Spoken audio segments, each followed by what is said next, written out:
My name is Eder Cisneros, mostly known as Primo Arte. I grew up in South Central California.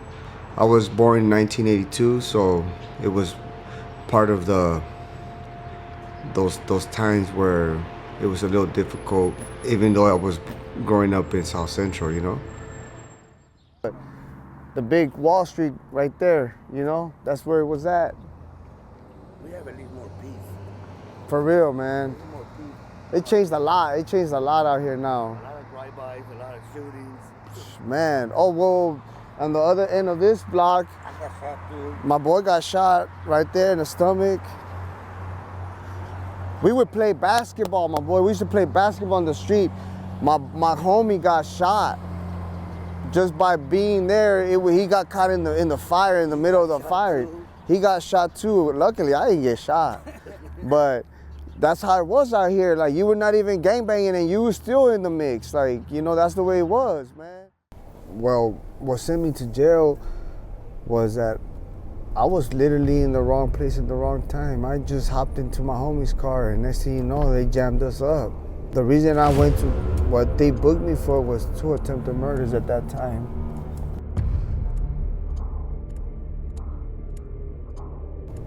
Obviously, I didn't do it because I wouldn't be here right now. I'd probably still be in prison if I did, but, well, they didn't have no evidence on me. But this is the block that I was actually caught up. I was kicking it in that corner. I hopped into a car. I didn't even make it across the street right here. I'm taking you to where I actually got pulled over. This driveway right here. We drove right into it, and I had like 8 cops surrounding us.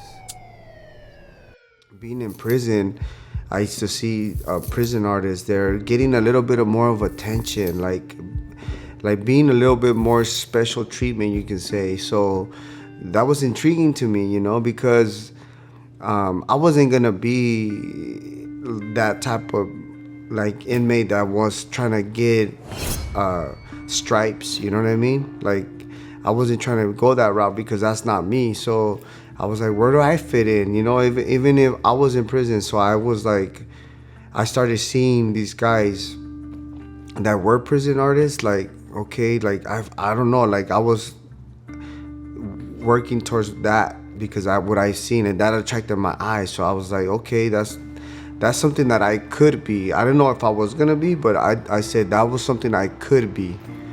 Well, when I started tattooing in prison I was in a lockdown. Okay, so when something happens in prison, they put everybody in a lockdown.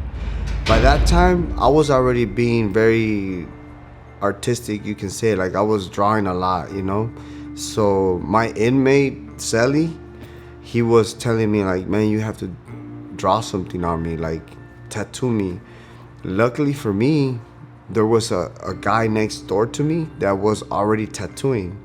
So we shared a vent. There's a vent that we can communicate out of. And he would kind of guide me through the vent to tell me what to do. And I mean, that lockdown, bro, lasted over a year. So think about it. You're in a cell 24 hours a day, pretty much nothing to do. So I was like, yeah, for sure, let's start getting into this. So I remember tearing apart my CD player, and I was like, man, I'm not gonna be able to listen to no more music no more, but I felt good about the fact that I was working towards something, So I did my machine, I did everything. We got the ink, everything going, and I remember the first tattoo I did, bro. It was supposed to be like smoke in between the LA, but it didn't go so well, man. It didn't go so well. Do I got anybody in jail? That might be I can tell you right now, I can hit my homie up. He's a tattoo artist in jail right now. He's gonna show you what he works with right now. You wanna see? Yeah, bro. Hell yeah, dude. All right, let me see if I can get him on the line right now. Yeah, I've been doing a little bit of art, I got inspired by my boy Primo Arte. I'll be doing little pieces here and there. Sí. This is my little setup. my little ink right here. So I stash my little ink. I burned baby oil and Vaseline. This is the tattoo machine. It's made out of a CD player. They got a couple little batteries right there, little motors. Just pull them out, fix them up. This is the plug right here. This plugs into the battery pack. It's a 6-pack battery pack. That's where it goes in. Right here. Sure. There it is there. What I use for my needle, it's one of those pans, it's like a little less, hold on. Like a little spring. Got a little spring. Stretch them out, we burn them out, make them real stiff, and then sand them down. We sand them down with a piece of eraser, get the little point and start going to town. Nice. Awesome, man. Appreciate your time, bro. Yeah, no problem. Thank you. Welcome. Why I chose tattooing was because, obviously I like to draw, but I feel like it was a connection between the person that was sitting on my chair. Like, now I look at tattooing as like a moment where I'm able to add value to even the person that's sitting on my chair, you know?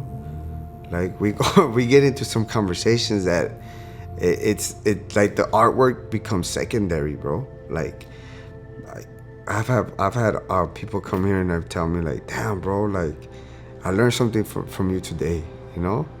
Sorry, man, I'm getting a little emotional, but it's really like just that passion between human beings, you know, like connecting, and it's been a blessing in my life.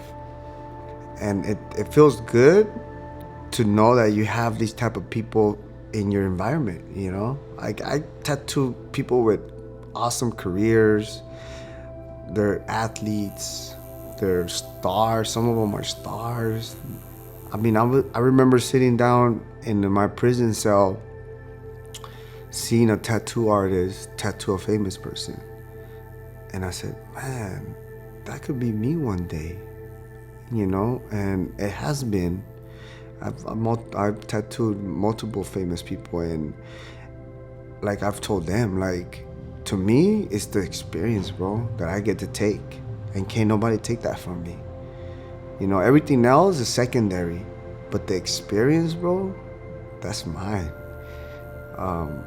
And for them to trust me to do something that's gonna be permanently on their skin, bro, that's the biggest payoff for me.